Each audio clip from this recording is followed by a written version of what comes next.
materia, que fue en el lapso de la semana pasada, tuvieron lugar dos sucesos que impactaron fuertemente mi conciencia y también mi corazón. A través de las redes sociales, hermanas y hermanos, mi esposa y yo, que está aquí mi esposa Eda y mis hijas Paulina y Carolina también me están acompañando, mi esposa y yo nos enterábamos del fallecimiento de Anita, una bebé recién nacida de unos hermanos en Cristo, Isaí y Teté, siendo que pocos días antes nos uníamos en júbilo con ellos por su nacimiento. Ya nació el 6 de septiembre y fue llamada a la patria celestial el 14 de septiembre, hermanas y hermanos, y la noticia sin duda caló hondo. Se vuelve más nítido cuando uno tiene hijos y chiquitos, ¿no? Antes yo recuerdo que escuchaba este tipo de noticias y por supuesto que el corazón se afligía, pero ahora se vive de una manera distinta, hay una empatía distinta. Eso hace la maternidad y la paternidad. Y sí, hermanas y hermanos, caló hondo en lo profundo de nuestro ser, y no terminábamos de digerir esta noticia cuando fui contactado por un entrañable amigo de la universidad, Ricardo, para compartirnos que la noche del 15 de septiembre su hermano Gustavo había sido amagado en su domicilio hasta la muerte a causa de un robo. Y antes de continuar, hermanas y hermanos, me gustaría frente a ustedes dar gracias a Dios por la vida de Ana y de Gustavo, en la fe de que hoy ya ellos ya gozan de la presencia del Señor. Sin duda, estos acontecimientos fueron un llamado al corazón para traerles la palabra en este día, y a lo anterior se unió que con motivo de las propias actividades que tenemos en la iglesia, ahora tenemos la encomienda de estar revisando y analizando y estudiando desde el ámbito nacional para todas las congregaciones de la Iglesia Metodista en el país los libros de Samuel, el primero y el segundo libro. Entonces yo estaba sacando un extracto y una referencia para una cápsula en el área de desarrollo cristiano que estamos coordinando, y pues yo creo que fue providencial, hermanos, fue de Dios que sacáramos esta parte, este texto para compartir el día de hoy con ustedes. Y por eso quisiera que usted en su mente se remonte a uno de los días más oscuros en la historia del pueblo de Israel. Tratemos de visualizar ahorita, en este momento, en aquel día en particular, a una viuda que se para enfrente de tres féretros, de tres ataúdes, rodeada de una muchedumbre que en ese momento está gimiendo con ella, y esa muchedumbre lloraba a su vez porque había cientos de otras viudas, hermanos, padres, hijos que lloraban, un sinnúmero de soldados heridos, incluso todavía sangrando en ese momento. Y al centro de este pasaje y de este paisaje lamentable también, estaba esta viuda no identificada por la Biblia. La Biblia no menciona su nombre. Casi no podía pararse frente a los tres ataúdes que tenía enfrente. Además estaba embarazada, hermanas y hermanos. Entonces, con el dolor, estaba al borde de caer, y apenas era sostenida por dos de las sirvientas que le acompañaba. Esta mujer, sin duda, estaba mental y espiritualmente agotada y afligida, totalmente sobreacogida por el dolor y la muerte que estaba anticipándose y que estaba visualizando en ese momento. ¿Quiénes eran las personas en los ataúdes? Una de ellas yacía su suegro de 88 años, Elí, el sumo sacerdote del pueblo de Israel. Y en otro ataúd yacía su cuñado Ofni, también sacerdote, una familia y legión de sacerdotes, pero el ataúd sobre el cual ella estaba ceñida totalmente en lamento y en llanto era el ataúd de su esposo Fines. En ese momento, hermanos, en la historia de Israel había caído una gran calamidad sobre esta nación. Unos días antes el ejército israelí había salido a contienda, a pelear contra los filisteos. Si ustedes quiero que visualicen ahorita el mapa de la antigua Palestina, los filisteos estaban prácticamente enfrente del reino de Judá y estaban hacia la costa, ¿no? Un poquito lo que hoy todavía tiene referencia, por ejemplo, la Franja de Gaza, si ustedes lo ubican en el mapa mental, ahí estaban los filisteos. Entonces era en el pueblo continuo y vecino, por eso hemos escuchado mucho siempre a lo largo de la historia las contiendas en contra de los filisteos por la tierra particularmente. Y bueno, pues aproximadamente se narra que 30,000 hombres en esa batalla habían perdido la vida, y entre ellos los sacerdotes que acompañaron la contienda y la campaña, porque recuerden que en esos tiempos se acostumbraba a llevar el arca del pacto que simbolizaba esta alianza entre Dios y el pueblo de Israel, y adentro contenía las tablas de la ley y la vara de Aarón, ¿verdad? Entonces estos eran los sacerdotes, los hijos de Elí, que era el sumo sacerdote, quienes iban acompañando a la batalla en el arca del pacto, y le dan la noticia a Elí de que en batalla murieron 30,000 soldados y dentro de estos se encontraban sus hijos. Fue tal el impacto de Elí, que narra la palabra, que cae de su silla en la parte de atrás y muere a causa del cuello roto. La escritura, hermanas y hermanos, a su vez sugiere que esta viuda, que no es identificada, esposa de Fines, tenía cierto grado de amor por las cosas de Dios. Era una apasionada de la liturgia, pudiéramos entenderlo en un contexto actual. Y tenía respeto, por supuesto, por la presencia del Señor, que en estos tiempos, debemos decir, pues se veía bastante vulnerado, y estaba sumamente afligida, al igual que todo el pueblo, por la pérdida del instrumento más sagrado con el que ellos contaban, que era el arca del pacto. Lloraba también el pueblo y se angustiaba por esa causa, porque ya estaba en manos de los filisteos. Pero también estaba afligida por cómo la casa de Dios había caído en la apatía y la codicia bajo el ministerio de su suegro y de sus hijos también como sacerdotes del pueblo. Con Elí como sumo sacerdote, hermanas y hermanos, los pastores de Dios regularmente, como decimos ahora coloquialmente, se hacían de la vista gorda de los pecados del pueblo, siendo que en el Antiguo Testamento era un vínculo muy importante, ya que el sacerdote y el sumo sacerdote eran los intercesores del pueblo ante Dios. Entonces ellos hacían ojos ciegos a toda clase de pecado. El propio hijo de Elí, Ofni, uno de los que murieron en este acontecimiento, fue un sacerdote, por no decir la palabra malo, podemos decir no tan bueno, cuyas unas de las faltas descritas en la palabra de Dios era la fornicación, incluso dentro de las paredes del templo. Eso era una situación bastante delicada, y se trataba del hijo del sumo sacerdote, quien a su vez también era sacerdote. Y Fines, el esposo de esta viuda no identificada, también era un sacerdote que se deslizaba hacia la lujuria rampante, trayendo vergüenza tanto al templo como al pueblo. Y por años su esposa había vivido con la advertencia profética, porque le fue profetizado con anterioridad de que tanto su esposo como su cuñado habrían de caer muertos entrada la edad adulta. Entonces ustedes imagínense todos los días estar alimentando esta idea de un profeta que llegó a su casa a decirle que habían de morir. Pues el tiempo había llegado, hermanos, y esa hipótesis se había actualizado en ese momento.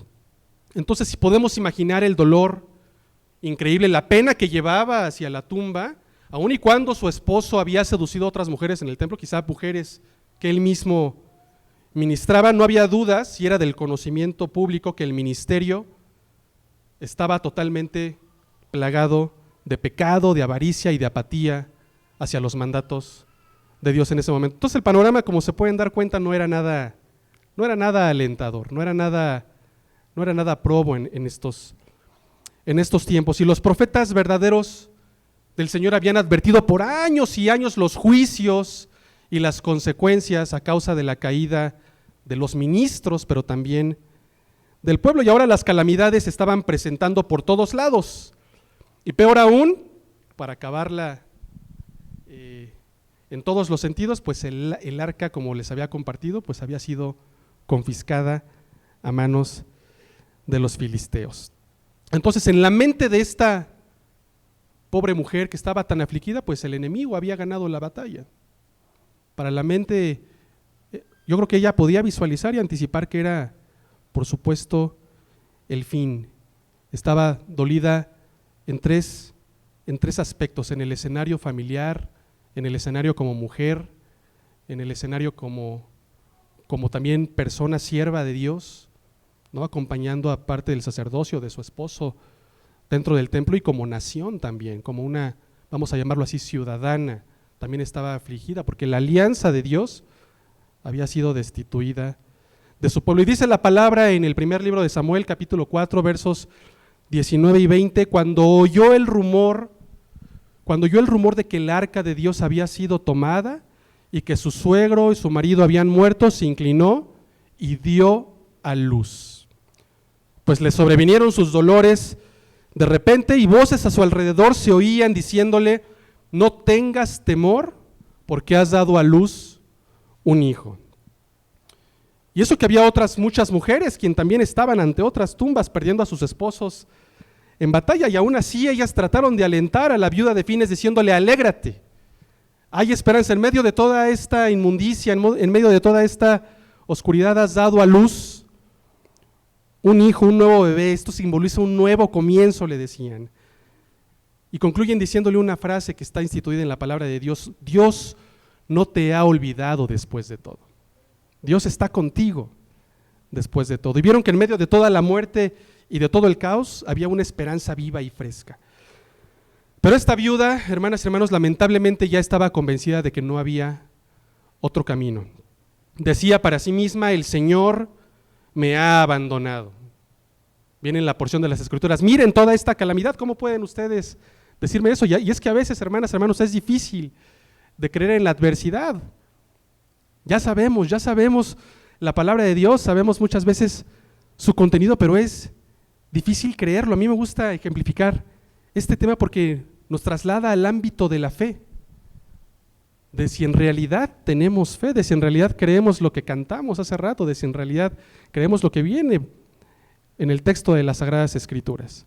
Y me gusta ejemplificarlo con esta pequeña parábola moderna, vamos a llamarlo así, de un rey en su reino, que estaba dentro de los ámbitos y de la corte, visualizando un evento de esparcimiento en el cual había un trapecista cuya labor era cruzar de lado a lado. Sí los ubican, ¿no? Ponen una cuerda y se van balanceando, ¿no? Y por supuesto, en esos tiempos no había esas redes modernas por si se caía, ¿no? Entonces el rey estaba asombrado de las acrobacias que hacía este personaje. Iba cruzando de lado a lado y lo hace una vez. Y cuando concluye el primer trayecto, el malabarista le pregunta a este rey: ¿tú crees que pueda yo hacer lo mismo, pero ahora con los ojos vendados? Y el rey le contestó: pues quién sabe, está por verse.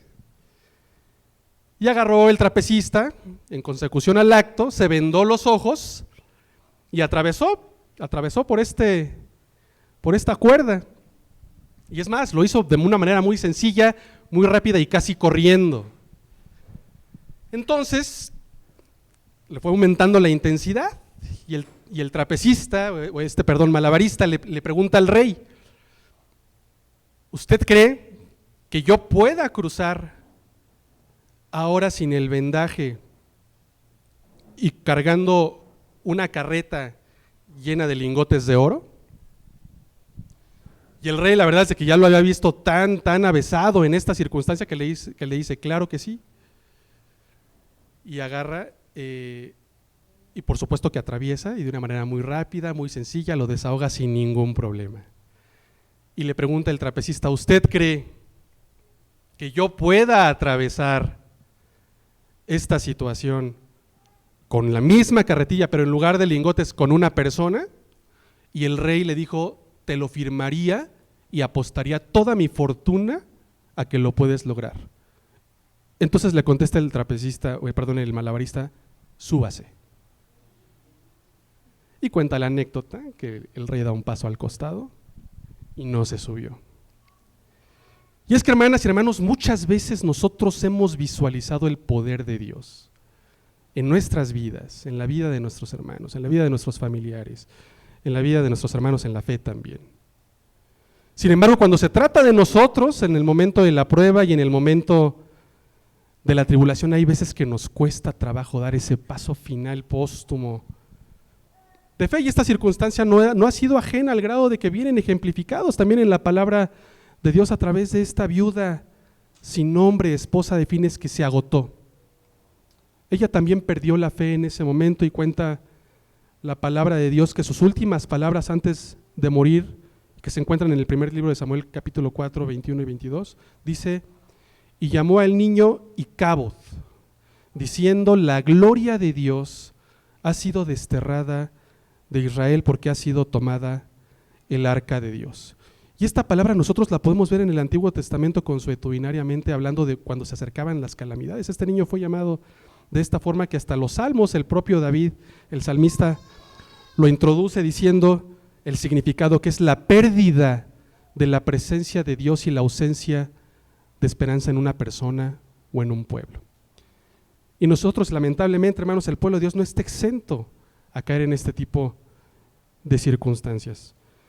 En síntesis, parafraseando las porciones bíblicas que hemos compartido en este momento, podemos destacar e identificar 3 corrientes de dolor en esta viuda, y que estoy seguro no son ajenas al contexto cristiano el día de hoy. En primer lugar, el dolor por la condición de nuestra nación, por la condición de nuestro país. En segundo lugar, ya lo estamos trasladando a nuestra época y a nuestros tiempos, el dolor por la condición de nuestra iglesia. Y no me refiero a esta en lo particular ni a la mía, sino a la iglesia de Cristo en general. ¿De qué es lo que está haciendo la iglesia de Cristo ahora en estos tiempos? Y finalmente, número 3, el dolor por el sufrimiento y la pérdida personal. Es el dolor en estas 3 vertientes. Explicando un poquito el dolor por la nación, aprovechando en este mes patrio, es recurrente que nosotros en distintos foros escuchemos la frase acuñada: México para Cristo, ¿no? Lo decimos, y decimos, cuando lo dicen, decimos todos muy gustosos amén, ¿no? Y nos identificamos como cristianos. Mexicanos, sin embargo, hemos sido testigos de que la situación del país es sumamente compleja, de que tenemos retos muy demandantes, por ejemplo, por dar breves ejemplos en materia de seguridad. Ya es cotidiano, ya no nos espanta, ya no nos asusta ver todos los días en las noticias la cantidad de muertos que hay. Hasta llevan estadísticas y se compiten entre un sexenio y otro, y un partido y otro, ¿no? Y se resaltan también tristemente en los periódicos, y es lo que más vende, estas escenas tan sangrientas, tan sádicas, de los decesos, de los crímenes, la brutalidad con que se generan, ya llegando a un grado de deshumanización tan terrible, tan tremendo. Temas delicados como la trata de personas, incluyendo niños, los esquemas de reclutamiento del crimen organizado de niños, de jóvenes a través de las drogas, con o sin drogas. Y a veces pareciera, hermanas y hermanos, a mí me viene mucho a la mente estos programas de National Geographic, que a lo mejor alguno de ustedes ha visto, donde pues están todas las gacelas o todos los niños a punto de cruzar un río, ¿no? Y están todos los depredadores ahí, los cocodrilos al acecho. Pero lo tienen que cruzar, tienen que llegar al otro lado con motivo del invierno, lo que sea, y se juntan todos y todos atraviesan. Y en sus conciencias ellos saben que algunos no lo van a lograr.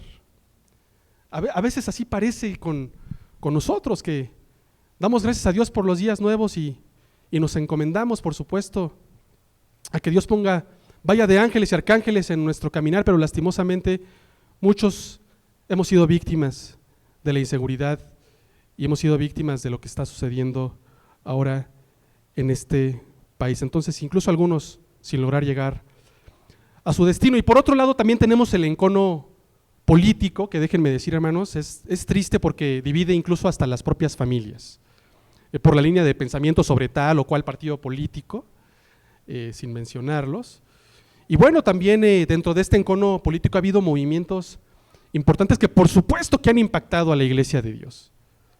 Desde 2010 se han aprobado reformas que se han venido consolidando primero en la Ciudad de México y después como espejo en diferentes entidades federativas, tales como son el acceso al aborto, por ejemplo, que ya ha sido muy explorado, muy sonado y legal en prácticamente todo el país, y el reconocer el matrimonio igualitario, temas que nos han llevado a redefinir incluso conceptos que pensamos que ya teníamos superados y que eran muy elementales, como el concepto de una persona como tal, o el concepto de la institución del matrimonio, por ejemplo, ¿no? Y pareciera que hay una corriente, hermanas y hermanos, insaciable para llevar a cabo, al amparo de la no discriminación, un adoctrinamiento infantil sobre temas de identidad y autopercepción, al grado de que lastimosamente ya han sido institucionalizadas en los libros de texto gratuito que se distribuyen y con lo que se educan a los niños y a las niñas de este país. Entonces quizá nuestro contexto, hermanas y hermanos, no sea tan lejano a los episodios más oscuros por los cuales atravesó el pueblo de Israel, como acabamos de revisar en la primera porción del libro de Samuel. Sin embargo, ante estos escenarios tan complejos, hemos sido llamados a preservar nuestra identidad, porque tenemos identidad e integridad como hijos de Dios, hermanas y hermanos. Y hemos sido llamados a preservar esto. En el Evangelio según San Juan, capítulo 16, verso 33, el Señor Jesús nos recuerda en este día, diciéndonos: estas cosas os he hablado para que en mí tengáis paz. En el mundo tendréis aflicción, pero confiad, porque yo he vencido al mundo. Este mensaje es contundente, de esperanza y de confianza, pero también nos exige madurez, hermanos y hermanas. Tenemos que madurar, alcanzar la adultez y asumir la responsabilidad que demanda el haber sido redimidos por la sangre de Cristo. Y tenemos que dar testimonio en la trinchera en la cual nos desarrollemos, en la trinchera que nos corresponda, de ser agentes de amor y de paz, porque eso es lo que ha instituido Jesucristo para nosotros en nuestros esquemas de discipulado. Abordando nuestro segundo matiz del dolor, reflexionaremos ahora sobre el dolor por la iglesia. Y quizás sea en este punto muy sutil, o no tanto, pero ha sido muy visible que en muchas iglesias ahora ya no se habla del pecado. Iba a decir que prendan la televisión, pero ya estamos en la era de las tabletas, ¿no? Entonces ustedes pueden ingresar a YouTube y se pueden dar cuenta que en muchas estructuras y expresiones de fe ya no se habla del pecado, hermanos, ya no se habla de la cruz, ya no se habla del sacrificio, del juicio o siquiera del infierno. El infierno ya no se menciona casi. Y existe, hermanas y hermanos, existe. Con esto tampoco estoy sugiriendo que volvamos al evangelio del terror, ¿no? Por supuesto, de la edad oscura, ¿no? Donde se predicaba, por eso se hizo la reforma protestante, ¿no? Una persona ahí con fuego que se quemaba la mano y decía: esto les va a pasar. Tampoco estamos sugiriendo, por supuesto, una dinámica, pero que no se nos olvide tampoco que el enemigo está como león rugiente buscando a quien devorar. Y nosotros como iglesia militante ahí tenemos una responsabilidad. Ya no hay corazones conmovidos, hermanas y hermanos. Por el contrario, ahora el enfoque del éxito, cuando se habla de la palabra, el éxito de cada sermón radica en que esté diseñado para que la gente se sienta bien, para que seamos autocomplacientes. Qué bonito culto tenemos, hermanas y hermanos. Qué bonito cantar. No, que así el cantaron muy bonito, por cierto, ¿no? Pero y estamos hablando ya de una autocomplacencia. A mí me gusta mucho, hermanos y hermanas, la postura de un teólogo alemán que se llamó Dietrich Bonhoeffer, para ponerlos un poquito en contexto. Este teólogo vivió en la época del nacionalsocialismo en Alemania, es decir, en la Segunda Guerra Mundial, en esas épocas, ¿no? En la primera treintena de los 1900. Y esta persona era una persona bastante ilustrada, bastante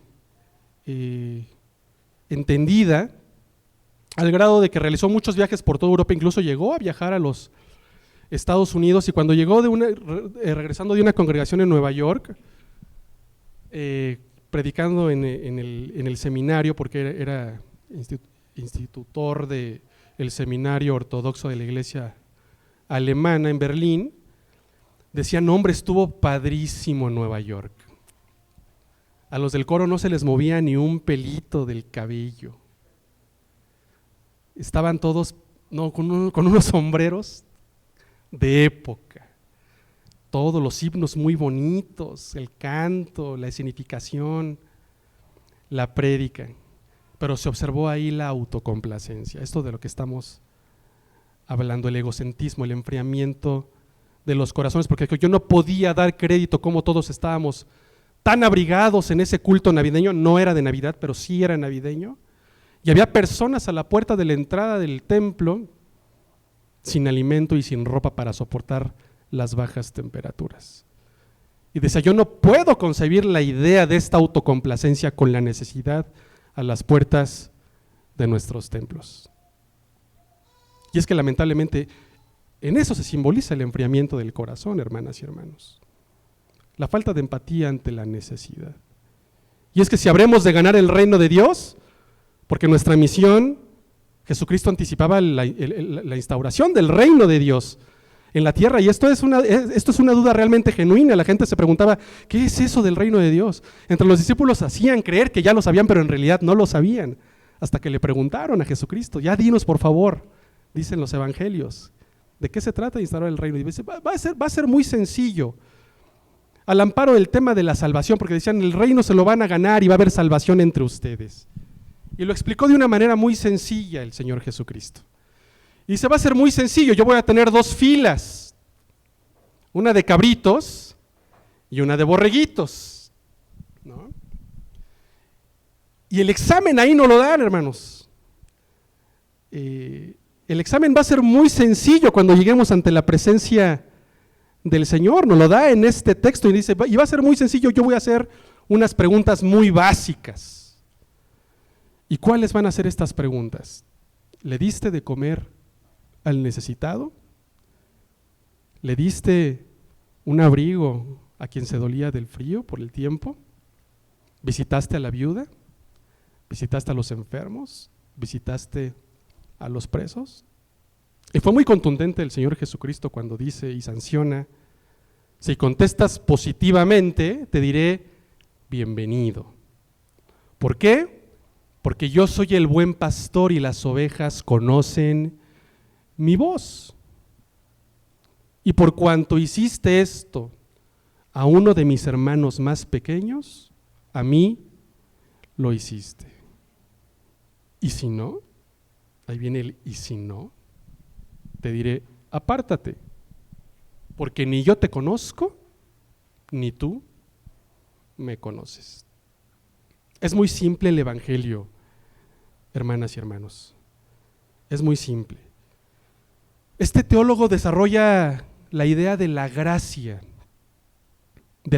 barata y de la gracia cara. Y como muchos teólogos, solamente se pueden encontrar textos o manuscritos de él desde prisión. Él lo único que dejó fue cartas, y fueron otros los que se encargaron de sistematizar ya todo, una hegemonía de técnica teológica, por así mencionarlo, hablando de la gracia barata y la gracia cara.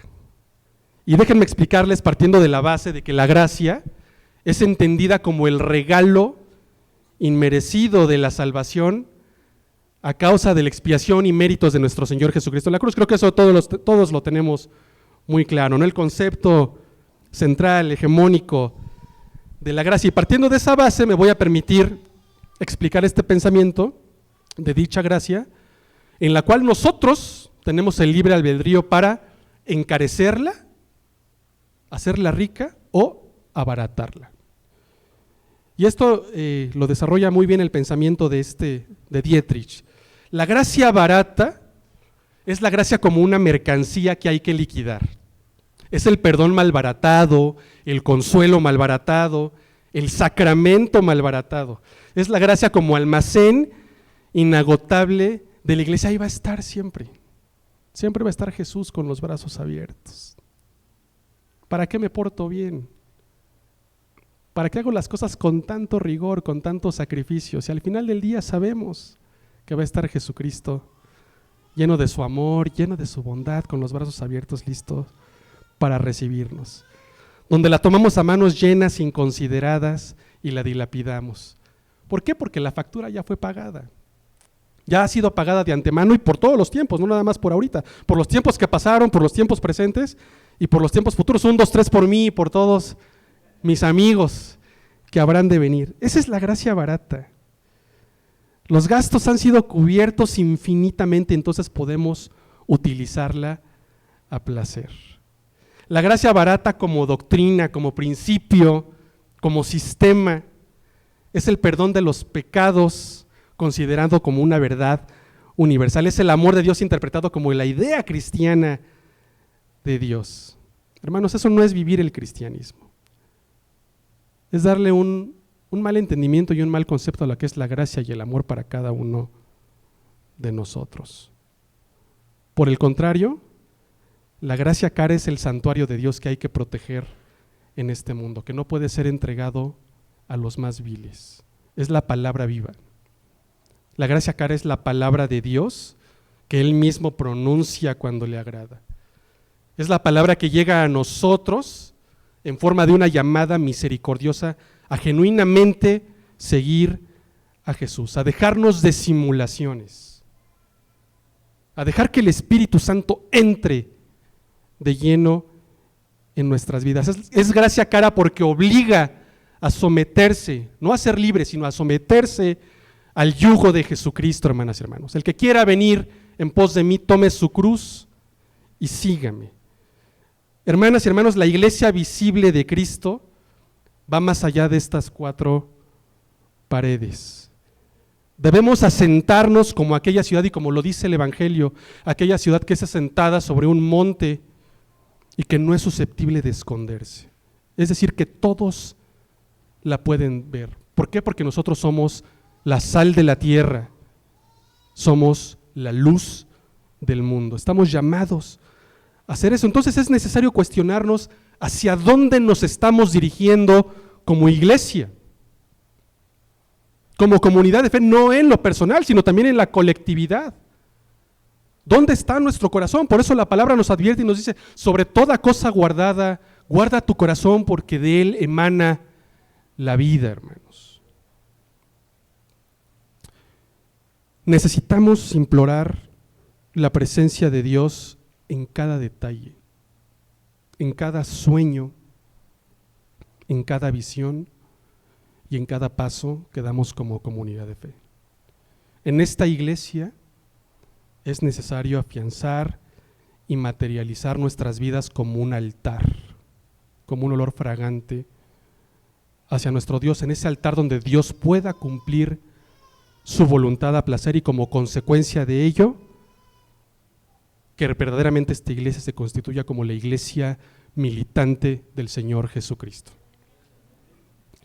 Finalmente, hermanas y hermanos, es necesario que también abordemos el asunto del dolor personal.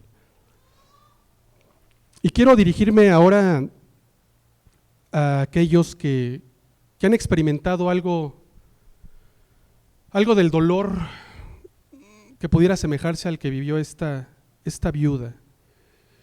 Y estamos hablando del dolor, de este tipo de dolor que es realmente severo, de este dolor que es constante, de este dolor que toca el cuerpo, pero que también toca la mente y muchas veces también toca el espíritu. El tuyo, hermana, hermano, quizás puede ser ese dolor por la pérdida de un ser querido o de alguna enfermedad que nos puede ir también deteriorando. El dolor también al rechazo como tal, el dolor terrible que simboliza un matrimonio fracturado, a una familia dividida, el dolor que otorga la depresión, el dolor que otorga un momento triste y desolador de ansiedad, el dolor del desempleo, de tener la incertidumbre de no llegar con el sustento a la mesa a la casa, o un dolor que quizás nadie más puede entender más que nosotros mismos. Luego de esto están los dolores que se adentran profundamente en el mundo espiritual, un acosamiento constante de nuestras mentes. Algunos sufrimientos mentales son tan abrumadores que no hacen más que probar nuestra fe en esos momentos tan críticos. E incluso llegan, como con esta persona, con esta viuda, a sacudir nuestra fe y clamar: Señor, ¿me has abandonado tal vez? O quizás reclamar: Señor, ¿has escuchado alguna de mis plegarias? ¿Estás ahí, acaso? Y es que es común, hermanos, que un creyente se confunda ante una prueba verdaderamente severa. Quizás les ha pasado, ¿no? No hay ganas ni de orar, ni de ejercer los medios de gracia, y si se hace a tirabuzón, a regañadientes, sin la conciencia, sin la convicción, sin pasión. O quizás a veces estamos muy cargados y cansados al momento de adentrarnos al texto bíblico, de leer la Biblia, y lo leemos, pero lo hacemos sin el entendimiento.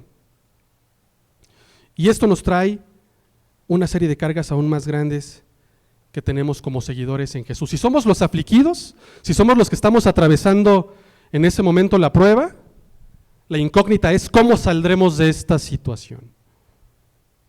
Y ahí es donde se afianza la fe. Dice Hebreos 11:1, es pues la fe, la certeza de lo que se espera y la convicción de lo que no podemos ver, de lo que no podemos anticipar, como este rey. Ahí es el momento del examen, hermanos, donde tenemos que depositar toda nuestra vida, toda nuestra confianza y toda nuestra entereza en Dios. Esa es la respuesta. Pero también, si vemos y si somos espectadores con el hermano que se duele, está la situación de cómo podemos auxiliar, cómo podemos traer esperanza a aquellos, cómo podemos dar este consuelo a los creyentes que están atravesando por este gran dolor y sufrimiento. Imploramos porque se abran los cielos, para que se cancele toda duda y todo temor. Pedimos por verdad que seque las lágrimas y que se afiance las escrituras con nuestros hermanos que se duelen, para que cambie sus lágrimas en gozo, en cántico. El mensaje que escucho del Espíritu Santo por el pueblo de Dios en el texto bíblico, hermanos, hermanas, es muy simple. Dice: ve a mi palabra y toma posesión de mis promesas. Es todo lo que tenemos que hacer. Las promesas ahí están, hermanas y hermanos. Tenemos que volver nuestros ojos a lo más simple, que es el texto, que es la sabiduría de las Sagradas Escrituras, y afianzarnos de esas promesas que están ahí para nosotros. Frente a todo, dentro de un incesante sacudir de cuerpo y alma, estoy seguro de que ante la aflicción encontraremos paz, porque así lo ha prometido el Señor, hermanas y hermanos. Dios no nos ha pasado por alto. Ahí estamos. Y se cumple el texto: si cuida de las aves y les da el sustento, cuánto más cuidará de nosotros que somos hijos de Dios. Gocemos, hermanas y hermanos, del regalo de poder caminar en esta vida pasajera al lado de nuestro Señor. Que Dios les bendiga. Oremos. Amoroso Padre Celestial, Señor Jehová, alabado seas y glorificado seas, Señor, ahora y siempre. Gracias, Padre, por que en estos momentos tú nos recuerdas que tu amor y tu misericordia es con cada uno de nosotros. Porque tú nos recuerdas, Señor, que ante cualquier circunstancia y ante cualquier situación hemos sido llamados hijos tuyos para poder compartir en medio de la agonía, incluso como el Señor Jesucristo lo hizo en la cruz, derramando amor para el convencimiento de las conciencias y de los corazones más duros que nos pueden rodear. Señor, tú eres nuestro buen pastor. Te imploramos en esta tarde que nos guíes, que tu Espíritu Santo se manifieste en nuestras vidas, que podamos ser testigos, Señor, de tu gracia y de tu gloria, para que otros también puedan convencerse de que estás de nuestro lado, de que contigo somos más que vencedores, Padre Santo, de que cada promesa, cada palabra, cada estructura que nos ha sido dada de lo alto, todo este don perfecto es para nuestra santificación, para nuestro llamado. Venimos ante ti, Señor, y ponemos delante de tu altar nuestros yerros, nuestras penas, nuestras debilidades. Te pedimos en el nombre de Cristo que rompas todas esas cadenas que nos atan, Señor, en la cual el enemigo intenta corrompernos. Te pedimos, Padre Santo, que tú que eres el Rey de Reyes y Señor de Señores, te enseñorees en nuestras vidas, para que podamos ser esa luz que inunde aún en los momentos más oscuros, en los caminos más fúnebres, en el valle de huesos. Padre Santo, venimos ante ti, Señor, con el corazón contrito y humillado, abrazándonos del peldaño de la gracia y de la fe que tú nos demuestras día con día. Permite, Padre Santo, que tus planes se afiancen, que tu voluntad sea nuestra voluntad, que tus caminos sean nuestros caminos, que tu visión sea nuestra visión. Ponemos delante de ti cualquier división, cualquier situación que corrompa el plan perfecto que tienes para nuestras vidas. Te adoramos, Señor, en el nombre que es sobre todo nombre, Cristo Jesús, que vive y reina para salvación de nuestros pecados y de los que habrán de conocerte. En Cristo Jesús. Amén. Gloria a Dios. Dele un aplauso al Señor.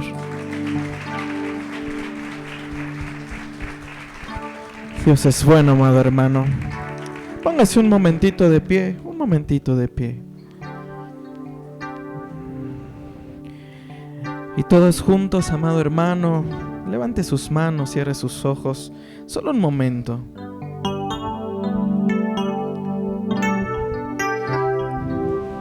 Con sus manos en alto, dígale así al Señor: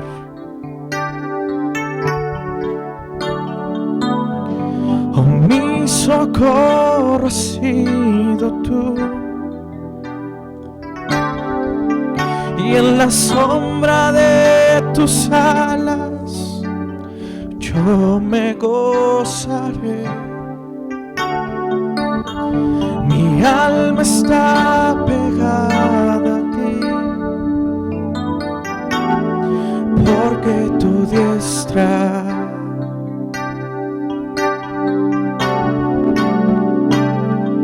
me ha sostenido. Oh, tu diestra me ha sostenido.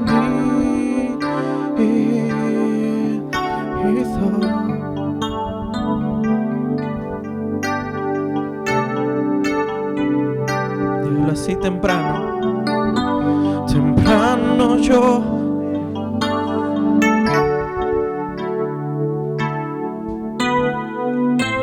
de madrugada yo me acercaré. Mi alma te anhela y tiene sed.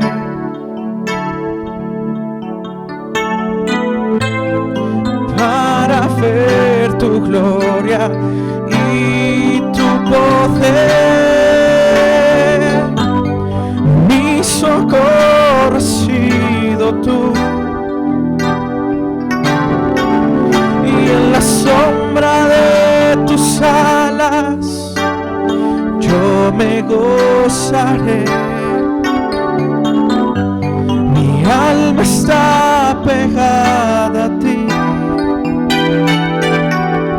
porque tu diestra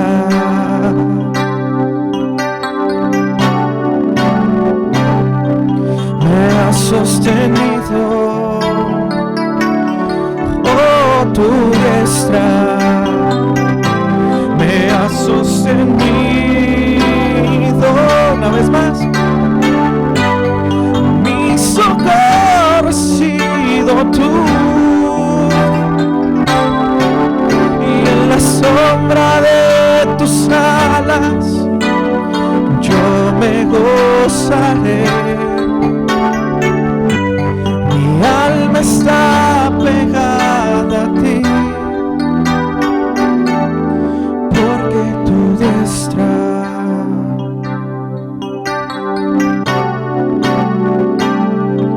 me ha sostenido. Oh, tu diestra me ha sostenido.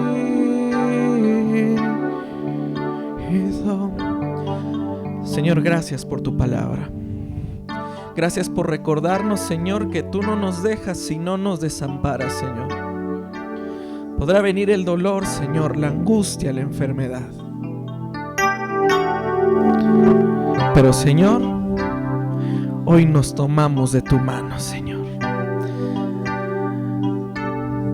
Hoy nos tomamos fuerte de ti, Señor. Gracias, Señor, te damos.